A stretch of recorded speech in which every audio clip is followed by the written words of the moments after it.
De ce que j'ai vécu à ce que j'imagine, je n'en finirai pas d'écrire ta chanson. Quelque chose dans l'air a cette transparence et ce goût du bonheur qui rend ma lèvre sèche. Ma terre de liberté au-delà des frontières, aux peuples étrangers qui donnaient le vertige. Il est temps que le malheur succombe. Leurs voix se multiplient à n'en plus faire qu'une.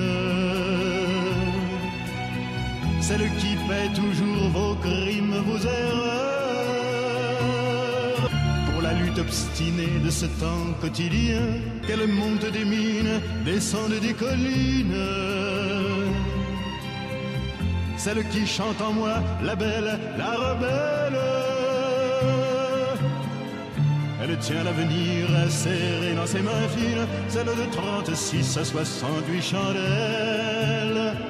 C'est en 2004 qu'est apparu un système plus avancé, plus abouti, pour référencer et gérer tous les élèves de tout le territoire. Et un système uniforme. Donc c'est cette fameuse base élève qui pose de sérieuses questions. Et puis ensuite, c'est sur la conservation, la capacité de conserver des données et de les croiser à très grand volume, à très grande vitesse, qui est inquiétante et qui nécessite de sérieux garde-fous juridiques. En fait, il y a une première étape qui est très importante, qui est lors de l'entrée des enfants en maternelle à 3 ans, leur immatriculation. C'est-à-dire qu'un enfant qui est admis en petite section de maternelle se voit enregistré dans une base qui, donc la base élève, mais qui en fait permet l'immatriculation unique et nationale de l'enfant dans un répertoire national. Donc il y a un identifiant, un INE, qui ensuite le suivra toute sa scolarité et même pendant sa formation professionnelle. Ce répertoire, c'est le RNIE, Répertoire national des identifiants élèves, étudiants, apprentis. Et donc par ce biais-là, tous ces logiciels qui actuellement ne sont pas forcément tous déclarés auprès de la CNIL, ne sont pas forcément tous encadrés par un arrêté ou un texte d'éducation nationale, un texte officiel. Et bien toutes ces applications sont, pour certaines expérimentées, d'autres utilisées déjà dans le département. Et donc il y a une prolifération d'outils qui permettent de suivre tout le parcours scolaire des enfants de 3 ans à la fin de leur scolarité ou de leur formation professionnelle. Nous, enseignants, est-ce qu'on a besoin de ces cases donc, que sont le livret personnel de compétences, le livret scolaire, dans lesquels on essaie de faire rentrer les enfants, de les calibrer au vu d'une grille préétablie et uniforme sur les territoires.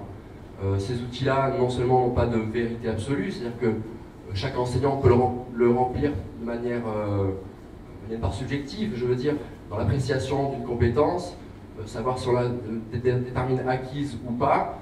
Certains enseignants, selon leur niveau d'exigence, pourront apprécier de manière différente les capacités de l'enfant. On ne sait pas très bien quelles sont les personnes qui ont accès à tous ces fichiers.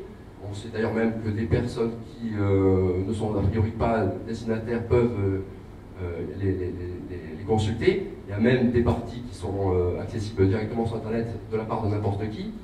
Et ensuite, il y a aussi des flous sur la durée de conservation et sur l'utilisation future, sachant que en arrière-plan, il y a tout un développement du système informatique qui est lié à des directives européennes qui veulent mettre en place une carte européenne des compétences. C'est-à-dire que chaque individu pourrait, avec une carte unique sur la communauté européenne, eh bien, aller dans n'importe quel pays, faire valoir ses compétences en fonction d'une grille qui est aussi commune à toute l'Europe. Et par rapport à ces outils informatiques, on aurait ainsi centralisé une synthèse comme ça de on ne sait pas trop quelles compétences pour après, lors de l'entrée sur le marché de l'emploi, que les futurs jeunes puissent se servir de ça, faire valoir leurs compétences et obtenir un emploi. Donc c'est ce gros flou sur des données aussi sensibles que sont les données scolaires, parce que on en revient à votre question, mon parcours scolaire se passe très bien, qu'est-ce que mes enfants vont bien, j'ai pas de souci à espérer, enfin à craindre, pardon.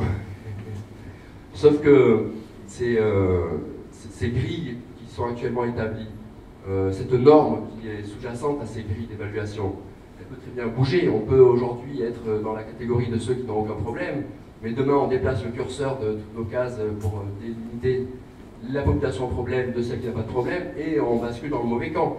C'est vraiment très dangereux, très facile de trier la population avec de tels outils informatiques, qu'il me paraît, moi, à titre individuel, inadmissible dans ma pratique professionnelle d'alimenter ce système. Donc je refuse ce fichage et je n'inscris pas mes enfants dans la base élève, les enfants de mon école dans la base élève. Et ensuite, je pense qu'il y a tout un travail à faire au-delà même de simplement de l'école, hein, de l'encadrement des données informatiques, des données personnelles qui sont très nombreuses maintenant à faire l'objet d'un traitement informatique. On ne se rend même plus compte nous-mêmes combien de fois on donne notre identité, notre adresse, tout un tas d'informations personnelles à des entreprises ou des partenaires institutionnels. C'est le développement de l'e-commerce, de l'e-administration va vraiment très loin dans ce sens-là. Et il y a, je pense, une réflexion large à mener au niveau de l'Assemblée sur quelles données, pourquoi faire, qui y a accès. Voilà, il faut encadrer ça beaucoup plus sérieusement.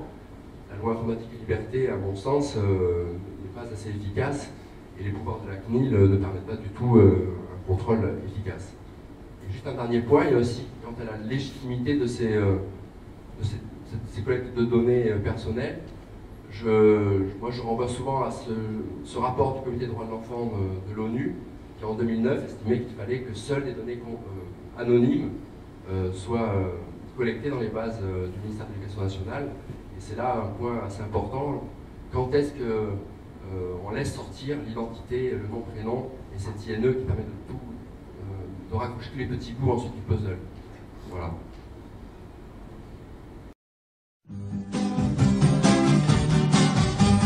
Qui a eu cette idée folle un jour d'inventer l'école? Qui a eu cette idée folle un jour d'inventer l'école? C'est ce sacré Charlemagne.